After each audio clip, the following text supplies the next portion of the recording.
Welcome to lesson 1.1.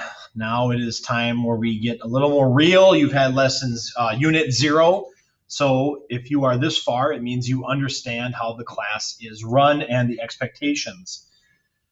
You'll notice from lesson 0 or unit 0, I do not use the word always or never because this is middle school and we don't want to live in a world of absolutes.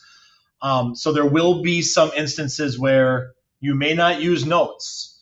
There may be some instances where, like today, for example, the guided notes today, they'll show 5 key points, but really there are only 3. And so I don't want you to panic and go, well, there's 2 extra spots. What am I doing? I will tell you as a teacher and the logistics of all of it, for me, it's a lot easier to just keep them all 5 points because more often than not, we won't go beyond 5. But the formatting gets a little wonky if I make it less than 5. And so I have to recreate the whole document. And so in the interest of just working smarter and not harder, I leave it at 5 almost every time. And then you'll just fill in as many key points as you see. But as you've seen from the first unit, the key points are very obvious, and so it's not like we're sliding them in there secretly. So we'll get started. Like anything we've done so far, we have a guided question, and this one is going to be coming up here. Remember, if it's in green, you should definitely be writing it down. So this lesson is about using textbooks in this class. And here's your guided question. You would be writing this at the top of your guided notes, whether you've printed them off or whether you're typing them, it should be at the very top. And the guided question for this lesson is, how do I use the textbook in this class? And also, how do I access the textbook if I am not at school? And so key point number 1, textbooks are kept in the back corner. They are on the tall cabinets on the left side. So if you are in the classroom watching this video and you look at the back cabinet, you will see there are 2 sets of doors. The textbooks are on the left side in the tall cabinet.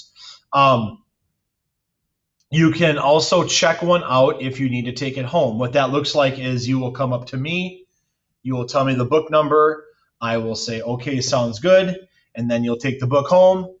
And then when you need to return the book, please come up to me and say, hey, I'm returning the book. I say, great, I'll mark you down. And then you put the book back in the general rotation with everybody else. There might be some instances where the books are already out. If you're a 3rd hour class, and there's some books out because some kids in 2nd hour were working on it that day on the assignment. And you were right after them, and the books, maybe they just left them out. That's great. If you're in the last hour, I may ask you to put the books away, even if you didn't take them out, just so we have a nice clean room at the end of the day. Key point number 2. The other way to have access to the book is to find it online, and I'll show you what that looks like in a second. The website you need to visit is mygconnect.com. That's my, N as in national, G as in geographic, because that's who makes our textbook. So again, it's mygconnect.com. Key point 3, I need to bookmark or keep the login and password in a place I will remember it. And so what that looks like is, if you don't know how to bookmark something, I can show you in a second. I believe it will bookmark it to the point where you still need to log in. If you bookmark this at home, I don't think it will because you're always kind of logged in there. However, if you bookmark it here, obviously you're going to log out, other students are going to log in, and I'm not sure that it keeps it to the point where you don't have to put the login and password in every time. However, if you do bookmark it, at least it puts you where the book starts to get you logging in, so that's kind of nice.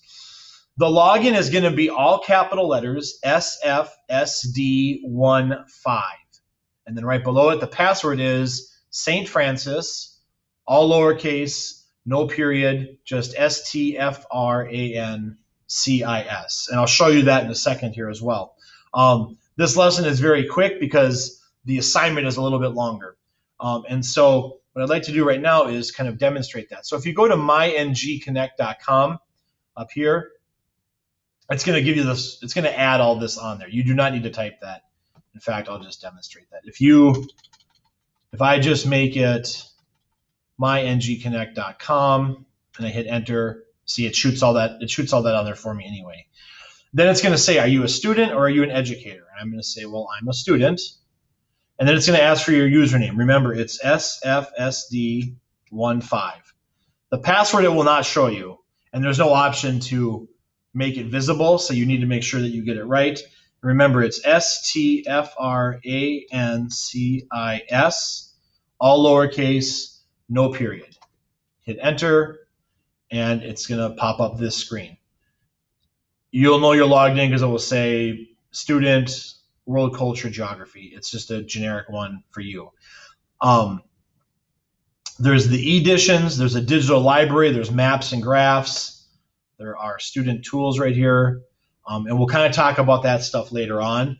But what we'll really be concerned about to start with is just the e-editions. So you go up here, or anywhere up here, really. You click on the banner, and you're going to have a choice. Do you want the book in English or Spanish? I'm guessing most of you will pick English.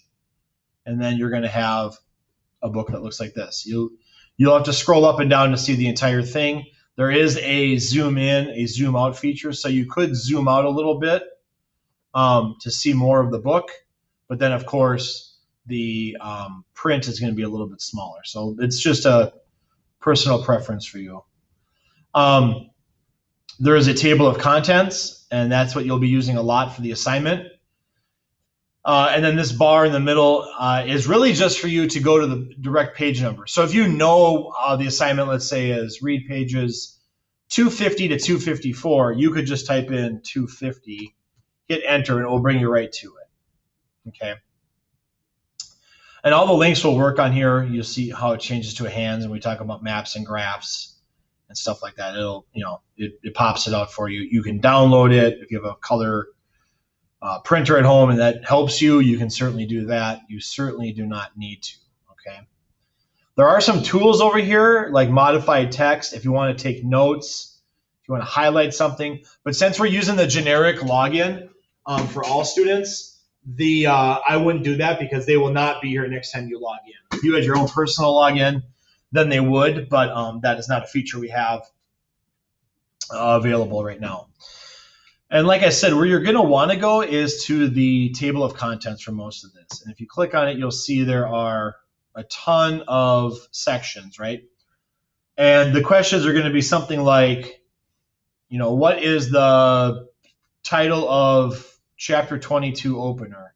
If I click on that, if I click on that page number, it's going to say, oh, Southeast Asia Today, right? That would be the answer. And so the assignment is going to ask you a bunch of questions like that.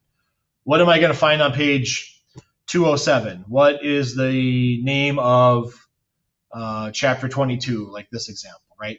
There's going to be some questions about what is the section at the back of the book called, right? And if I look, it's called Reference Handbook. And then there's all these different R's because they break it down into religions and economies and governments, and there's a glossary question.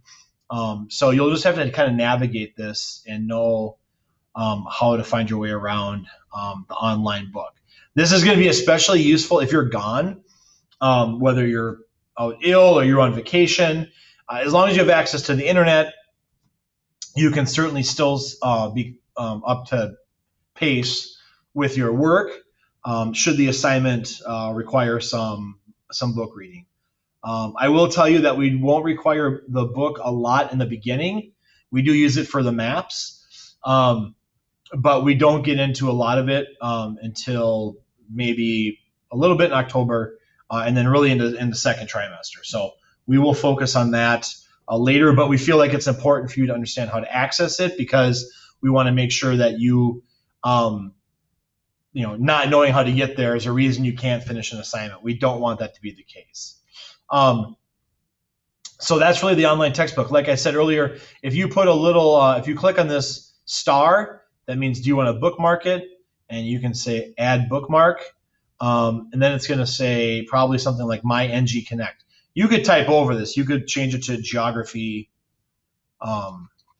textbook, right? And then just say done, and then it will create a bookmark up in your bookmark bar. But that's completely up to you. Okay. And like I said, it might still make you log in, but at least you can just click it and not have to remember myngconnect.com. And if the computers are obviously smart, if you're doing this a bunch of times, it will probably start autofilling for you. So that's how you access the online textbook. The next step for you now is to complete the assignment about navigating the textbook. It's called textbook survey number 1.